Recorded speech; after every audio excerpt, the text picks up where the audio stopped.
രേണുസുതി എന്ന് പറയുന്ന ഒരാളെ എനിക്ക് അറിയത്തേ ഇല്ല. ഇപ്പോൾ എന്ത് ചെറിയൊരു കാര്യത്തിനാണെങ്കിലും പെട്ടെന്ന് പ്രൊവോക്കാവുക, ബഹളം വയ്ക്കുക, അടിയുണ്ടാക്കുക, ചീത്ത വിളിക്കുക എന്ന് പറയുന്നതാണ് ബിഗ് ബോസിൽ നടന്നുകൊണ്ടിരിക്കുന്നത്. അവസരങ്ങൾ എല്ലാ പ്രാവശ്യവും ഇതുവരെയുള്ള എല്ലാ ബിഗ് ബോസിലും എന്നെ വിളിച്ചിട്ടുണ്ട്. കൂടെ അഭിനയിച്ച ഒരാൾ തന്നെ ആയിരിക്കുമല്ലോ. അപ്പം ബിന്നിയാണ് ഇപ്പോൾ എൻ്റെ ഹീറോയിനായിട്ട് അഭിനയിച്ചത്. അതുകൊണ്ട് ബിന്നി ജയിക്കാൻ തന്നെയാണ് ഞാൻ ആഗ്രഹിക്കുന്നത്. ബിഗ് ബോസ് ഒന്നും ഒരിക്കലും സീരിയലിനെ ബാധിക്കുന്നില്ല. കാരണം സീരിയലിനെ ബാധിക്കുന്നത് എങ്ങനെയാണെന്ന് വെച്ചാൽ ഇപ്പോൾ ഗീതാ ഗോവിന്ദത്തിനെ ബിഗ് ബോസ് ബാധിച്ചിട്ടുണ്ട്. കാരണം വെച്ചാൽ ബിഗ് ബോസ് വന്ന സമയത്താണ് നമ്മുടെ സീരിയൽ സ്റ്റോപ്പ് ചെയ്തത്. അങ്ങനത്തെ ഒരു ബിഗ് ബോസ് വരുന്ന സമയത്ത് ആ ഒരു 3 മാസം ഒരു 2-3 സീരിയൽ സ്റ്റോപ്പ് ചെയ്യും, അല്ലെങ്കിൽ വേറൊരു സമയത്തിലോട്ട് മാറ്റുകയൊക്കെ ചെയ്യും. അങ്ങനെ ഒരു ബാധിക്കുക മാത്രമേ ഉള്ളൂ. അല്ലാതെ ഇതൊരു പിന്നെ വേറൊരു കാര്യം, അത് ഏഷ്യാനെറ്റിൻ്റെ മാത്രം കഥയാണ്. ഇപ്പം നിങ്ങൾ പറയുന്നതും ഏഷ്യാനെറ്റിൻ്റെ മാത്രം കഥയാണ്. ഈ സീരിയലിനെ കുറിച്ച് എല്ലാവരും പറയുമ്പോഴും അത് ഏഷ്യാനെറ്റിനെ കുറിച്ച് മാത്രമാണ് പറയുന്നത്. ഏഷ്യാനെറ്റ് അല്ലാതെ മറ്റ് ചാനലുകളിലും സീരിയലുകളുണ്ട്. പക്ഷേ ഏറ്റവും കൂടുതൽ ആളുകൾ ആഘോഷിക്കുകയും ആളുകൾ കാണുകയും ചെയ്യുന്നത് ഏഷ്യാനെറ്റിൻ്റെ സീരിയലായതുകൊണ്ടാണ് ഈ ബിഗ് ബോസ് ബാധിച്ചോ എന്നുള്ളൊരു ക്വസ്റ്റ്യൻ വരെ വന്നത്. അതുകൊണ്ട് ബിഗ് ബോസ് ഒന്നും സീരിയലിനെ ഒരു രീതിയിലും ബാധിക്കുന്നൊരു കാര്യമല്ല. അത് വേറെ, ഇത് വേറെയാണ്. അല്ലെങ്കിൽ തന്നെ ഒരു വർഷത്തിനിടയിൽ 3 മാസം വരുന്ന ഒരു കാര്യം മാത്രമാണ് ബിഗ് ബോസ്.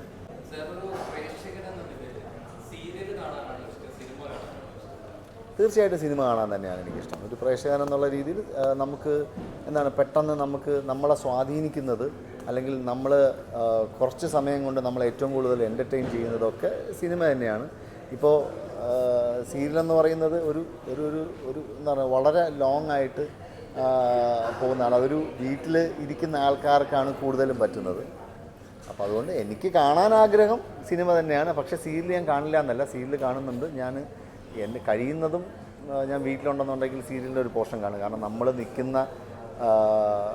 നിൽക്കുന്നത് ഇപ്പോൾ സീരിയലിലാണ്. അപ്പോൾ അവിടെ എന്തൊക്കെ സംഭവിക്കുന്നു, ഏതൊക്കെ രീതിയിൽ മാറ്റങ്ങളാണ് വരുന്നതെന്നൊക്കെ സീരിയൽ കണ്ടാലേ പറ്റുള്ളൂ. അതുകൊണ്ട് സീരിയൽ കാണും. ബിഗ് ബോസ് ഇപ്പോൾ കാണാറുണ്ട്. കാരണം ഇപ്പോൾ എൻ്റെ കൂടെ അഭിനയിച്ച ബിന്നി അതിനകത്തുള്ളതുകൊണ്ട്, പിന്നെ ജിഷിനുണ്ട്, ഷാനവാസുണ്ട്. അപ്പോൾ അങ്ങനെ നമുക്കിഷ്ടപ്പെടുന്ന കുറേ ആൾക്കാരുള്ളത് കൊണ്ട് ഇപ്പോൾ ബിഗ് ബോസ് കാണുന്നുണ്ട്. ബിഗ് ബോസിലെ പ്ലേ എന്ന് പറയുന്നത് അതൊരു വേറൊരു ലോകമാണ്. അവിടെ പിടിച്ചു നിൽക്കുക എന്ന് പറയുന്നത് വളരെ ബുദ്ധിമുട്ടുള്ളൊരു കാര്യമാണ്. കാരണം എന്ത് കാര്യത്തിനും പ്രൊവോക്കാവുന്ന കുറേ ആൾക്കാർ, അതൊരു ഗെയിമിൻ്റെ ഭാഗമാണെങ്കിൽ കൂടി നമ്മൾ കണ്ടിന്യൂസ് ആയിട്ട് കണ്ടുകൊണ്ടിരിക്കുമ്പോൾ നമുക്ക് തലയ്ക്ക് ഭ്രാന്തെടുക്കുന്ന ഒരു സംഭവമാണ് ഈ ബിഗ് ബോസ് എന്ന് പറയുന്നത്. അപ്പോൾ കുറേ നേരം കണ്ടുകൊണ്ടിരിക്കുമ്പോൾ നമ്മൾ എന്ത് ചെറിയൊരു കാര്യത്തിനാണെങ്കിലും പെട്ടെന്ന് പ്രൊവോക്കാവുക, ബഹളം വയ്ക്കുക, അടിയുണ്ടാക്കുക, ചീത്ത വിളിക്കുക എന്ന് പറയുന്നതാണ് ബിഗ് ബോസിൽ നടന്നുകൊണ്ടിരിക്കുന്നത്. ഇഷ്ടപ്പെടുന്ന ശരിക്കും നമ്മൾ ജയിക്കാൻ ഞാൻ ആഗ്രഹിക്കുന്ന ഒരാൾ എൻ്റെ കൂടെ അഭിനയിച്ച ഒരാൾ തന്നെ ആയിരിക്കുമല്ലോ. അപ്പോൾ ബിന്നിയാണ് ഇപ്പോൾ എൻ്റെ ഹീറോയിനായിട്ട് അഭിനയിച്ചത്. അതുകൊണ്ട് ബിന്നി ജയിക്കാൻ തന്നെയാണ് ഞാൻ ആഗ്രഹിക്കുന്നത്. അനുമോള് ഞങ്ങൾ ഒരുമിച്ച് അഭിനയിച്ചിട്ടില്ല. അനുമോളിലെ 1-2 ഫങ്ഷൻസിൽ കണ്ടിട്ടുണ്ട്. പിന്നെ നമ്മുടെ ശരത് ദാസ് ചെയ്ത ഒരു ആൽബത്തിൻ്റെ ഒരു ലാസ്റ്റ് പോർഷനിൽ അഭിനയിച്ചിട്ടുണ്ട്. രേണുസുതി എന്ന് പറയുന്ന ഒരാളെ എനിക്ക് അറിയത്തേ ഇല്ല. ഞാൻ എവിടെയൊക്കെയോ കുറച്ച് വീഡിയോസ് സോഷ്യൽ മീഡിയയിൽ ഞാൻ അവരുടേത് അങ്ങനെ കണ്ടിട്ടില്ല. ഞാൻ രേണുസുതി എന്ന് പലരും പറഞ്ഞു കേട്ടപ്പോൾ ഇതാരാണെന്ന് അറിയാൻ വേണ്ടിയിട്ടൊന്ന് സെർച്ച് ചെയ്ത് നോക്കിയിട്ടുള്ളതല്ലാതെ ഞാൻ ഒരു രീതിയിൽ അവരെ ഫോളോ ചെയ്തിട്ടില്ല. ഗെയിം കണ്ടിട്ട് ഞാൻ പറഞ്ഞില്ല, ഗെയിം കാണുമ്പോൾ നമുക്ക് വളരെ ഡൈജസ്റ്റ് ചെയ്യാൻ ഭയങ്കര ബുദ്ധിമുട്ടുള്ളൊരു ഗെയിമാണ്. എനിക്കൊക്കെ പറ്റുന്നൊരു ഗെയിമായിട്ട് എനിക്ക് തോന്നിയിട്ടില്ല.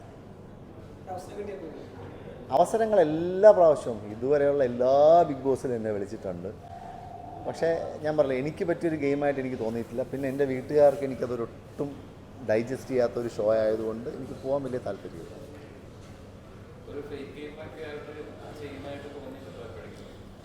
ഫേക്ക് ഗെയിമായിട്ട് കളിക്കാൻ വരുന്നവർ ഫേക്ക് ഗെയിം, നമ്മളിപ്പോൾ ഒരു ഗെയിം കളിക്കാനല്ലേ പോകുന്നത്. അപ്പോൾ ആ ഗെയിമിനനുസരിച്ച് കളിക്കുക. അതൊരു ഫേക്ക് ഗെയിമാണ്. ആൾക്കാർക്ക് ഞാൻ എന്തും അൾട്ടിമേറ്റ്ലി ആൾക്കാരെ ഇഷ്ടപ്പെടുത്തുക എന്നുള്ളതാണ്. ആ ഫേക്ക് ഗെയിം കളിച്ചിട്ട് അവർക്ക് ആൾക്കാരെ ഇഷ്ടപ്പെടുത്താൻ അവർക്ക് സാധിക്കുന്നുണ്ടെങ്കിൽ ഗുഡ്.